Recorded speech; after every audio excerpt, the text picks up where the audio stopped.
చైర్మన్లకు డబ్బులు ముట్టినాయి, నరసింహులు గారికి డబ్బులు ముట్టినాయి.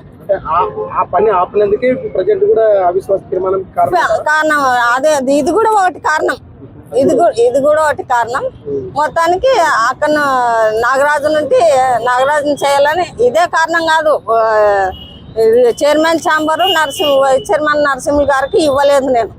చైర్మన్ ఛాంబర్ అదే మన లార్జా హోటలా వయసు పట్లోనే ఉన్నాను. మా సభ్యులే, కాకపోతే డబ్బు మయము చెప్తున్నాను కదా. డబ్బులు కావాలా వాళ్ళకి, అంతే. మన దగ్గర డబ్బులు లేవు, నేను పేదరాళ్ళే, నేను ఎవరికి ఇచ్చుకోలేను కూడా. నన్ను దించితే వాళ్ళకి డబ్బులు వస్తాయి, అంతే, ఏం లేదు. ఆడ డబ్బులు వస్తాయనే విషయంతో మాట్లాడుతున్నారు, అంతే, ఏం లేదు.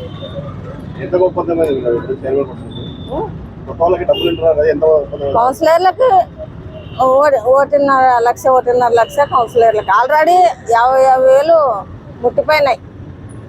నేను రాజీనామా చేయనని కూడా చెప్పలేదు. అడిగినారు, రాజీనామా చేయమని అడిగినారు.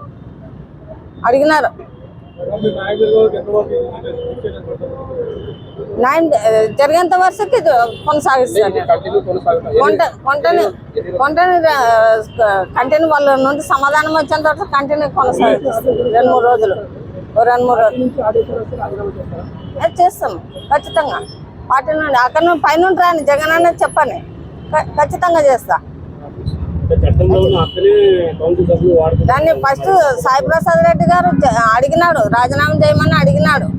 కానీ 8 నెలలు టైం అడిగినాం. మేము చెయ్యమని కూడా చెప్పలేదు. 8 నెలలు టైం అడిగినాం, కాదన్నాడు. 4 నెలలు అన్నాడు. 4 నెలలు టైం అడిగినాం, మళ్ళీ అది కూడా కాదన్నాడు. సరే, అది కూడా వద్దు, సాయంత్రము కౌన్సిల్ సభ్యులందరినీ కూర్చోబెట్టి మద్దతు ఎవరి పక్క ఎక్కువ ఉంటే వాళ్ళకి ఇద్దామన్నాడు. అట్లా కూడా సరే అని ఒప్పుకున్నాం. మేము ఒప్పుకున్నాక సరే ఇంటికి పోండి అని మేము ఇంటికి వచ్చిన గంటకే కౌన్సిలర్లను పిలిచి, అంటే అందరూ తీసుకోలేరులే, కొంతమందికి 50,000 పంచినారు. ఎవరు? చంద్రకాంత్ రెడ్డి పంచినాడు. చంద్రకాంత్ రెడ్డికే చెప్పినాడు సాయన్న, అందరిని కూర్చోబెట్టు, ఎవరికి ఎక్కువ మద్దతు వస్తే వాళ్ళనే పెడదాం చైర్మన్గా అని చెప్తే ఆయన కూర్చోబెట్టకున్నాం. మధ్యలోనే డబ్బులు పంచినాడు. డబ్బులు పంచిన దానికి మేము చెయ్యమని చెప్పినాం, రాజీనామా చెయ్యము. అందరిని కూర్చోబెట్టింటే అదొక లెక్క అవుతుండే. కూర్చోబెట్టకుండా మీరు డబ్బులు పంచి చెయ్యంటే మేము ఎట్లా చేస్తాము? మేము ఊకూకనే రాజీనామా చేస్తే ఇప్పుడు ప్రజలకి ఏం చెప్పుకోవాలా? నేను అడుగుతారు కదా, డబ్బులు ఎంత తిన్నారో అందుకే రాజీనామా చేసినారు అంటారు కదా. నా తప్పేం లేదని నేను నిరూపించుకోవాలి కదా, అందుకే కూర్చున్నాను. అవును, ఇప్పుడు అదే చెప్తున్నాను కదా. ఇప్పుడు అదే, ఎందుకంటే స్థానిక ఇక్కడ ఉండేది మనకి ఎమ్మెల్యే పేరు పెంచుకోవాలంటే మనకి ఎక్కడ ఉన్న సీఎం పేరు వాడకూడదు, ఈయన పేరు కూడా పెంచాలి కదా. అందుకే ఈయన ఇచ్చాడని చెప్తున్నాను కదా. నేను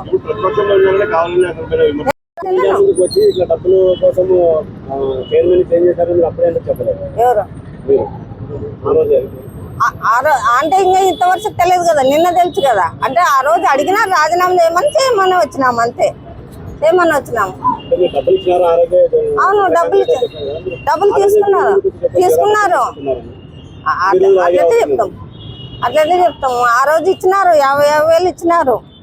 తీసుకున్న వాళ్ళు కూడా వచ్చి చెప్పినారు, మాకు తీసుకున్న వాళ్ళు కూడా వచ్చి చెప్పినారు. లేదు, 1 రూపాయి లేదు. మాకు ఫ్రీనే వచ్చింది. ఫ్రీ ఎందుకు వచ్చిందంటే జగన్ నుండి సీల్ కవర్ వచ్చిన దానికి మాకు ఫ్రీ వచ్చినట్లు. లేకపోతే ఇది కూడా డబ్బులకే. ఆల్రెడీ ఇప్పుడు ఎవరికైతే మద్దతు పలుకుతున్నారో వాళ్ళకే అయ్యింది మాట. కాకపోతే అక్కడ నుండి వచ్చిన దానికి వాళ్ళు ఏం చేయలేకపోయినారు. అప్పుడు పాచిక పారలేదు, ఇప్పుడు పారగొడుతున్నారు, అంతే, ఏమి లేదు. అక్రమంగా ఎందుకు చేస్తాము చెప్పు? అక్రమంగా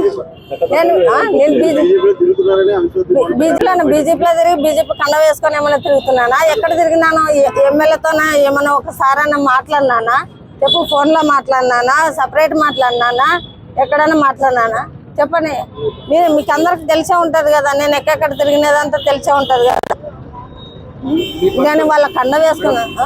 పార్టీ మారినప్పటి నుండి ఎమ్మెల్యే ప్రజెంట్ బీజేపీ ఎమ్మెల్యే ఎలా చెప్తే అలాగే కొనసాగుతుంది. అట్లయితే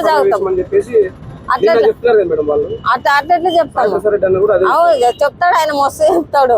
అది అట్లా చేస్తాం చెప్పు? వాళ్ళ మాట ఎట్లుంటాం, అది ఎట్లా ఏది కరెక్ట్ అయితే అది చేస్తాం తప్ప అనవసరంగా చెయ్యం కదా. బిల్లుల పరంగా అన్నాడు ఆయన. బిల్లులు అది చేయకుండా బిల్లు ఎట్లా చేస్తారు? ఆయనే ఇచ్చినాడు మీడియాకి. ఇది బీజేపీ వాళ్ళు పనులు జరగకుండా బిల్లులు చేసుకుంటున్నారని. అలాంటప్పుడు నేను ఎట్లా ఒప్పుకుంటాను చెప్పు? పని చేయకుండా బిల్లు ఎట్లా చేస్తాము? పనులు చేయకుండా బిల్లు చేయం కదా. అది ఆపిన దానికి వాళ్ళకి ఇది అంతే, ఏం లేదు. ఆపినందుకే ఆ బిల్లు నేను ఆపినందుకే ఫస్ట్ ఆపింది వాళ్ళే, పని చేయలేదని ఆపింది వాళ్ళే. తర్వాత ఎందుకు ఆమోదం తెలిపినారు వాళ్ళు? ఎందుకు వాళ్ళకి డబ్బులు ముట్టిన దానికి వైస్ చైర్మన్లకి డబ్బులు ముట్టినాయి, నరసింహులు గారికి డబ్బులు ముట్టినాయి. ఆ పని ఆపినందుకే ప్రజెంట్ కూడా అవిశ్వాస తీర్మానం కారణం అదే. ఇది కూడా ఒకటి కారణం. ఇది కూడా ఒకటి కారణం. మొత్తానికి అక్కడ నాగరాజు నుండి నాగరాజుని చేయాలని ఇదే కారణం కాదు. Chairman chamber vice chairman Narasimhulu గారికి ఇవ్వలేదు నేను. చైర్మన్ ఛాంబర్ అది మన లార్జా హోటలా ఆయనకి ఇచ్చేకి? అట్లా ఇచ్చేకుందా చెప్పండి, మీరే చెప్పండి. ఇచ్చేకుందా? అట్లా లేదు కదా ఇచ్చేకి. ఆయనకి పొద్దున ఆఫీసర్లు కూడా వచ్చిండి వెళ్ళారు. పొద్దునే 8:30-9 వచ్చింటాడు. రాత్రి 10 అయితే కూడా పోడు ఛాంబర్ నుండి. ఛాంబర్ ఆయనకి హ్యాండ్ ఓవర్ చెయ్యని దానికి ఈ సాయన్నకి అన్ని 1-2 చెప్పి ఈ తీర్మానం దగ్గర వరుసకి తెచ్చినాడు. మెయిన్ పాత్ర ఆయనదే. మెయిన్ పాత్ర వైస్ చైర్మన్ నరసింహులు. రెండో వైస్ చైర్మన్ గారు నరసింహులదే మెయిన్ పాత్ర. అది లాడ్జ్ కాదు కదా, ఇచ్చేక ఆయనకి ఇచ్చేకుందా? లేదు కదా. ఏదైనా పని మీద వస్తే ప్రజలు పని మీద వస్తే కూర్చోబెట్టి 2 మాటలు చెప్పి ఆ సంబంధించిన వాళ్ళు ఏం పని మీద వచ్చిందో ఆ సంబంధించిన అధికారులను పిల్లంపించి మాట్లాడి వాళ్ళకి చేసి పంపించే 5-10 నిమిషాలలో అయిపోతుంది. పొద్దు నుండి సాయంత్రం వరుసకి ఏం అవసరం ఉంటుంది ఛాంబర్లో? ఆయనకు ఛాంబర్ ఇయ్యని దానికి ఇదంతా రంకు అంత ఏమి లేదు. 1-2 చెప్పి సాయన్నకు చెప్పి ఇదే వైరల్ చేసింది ఆయన.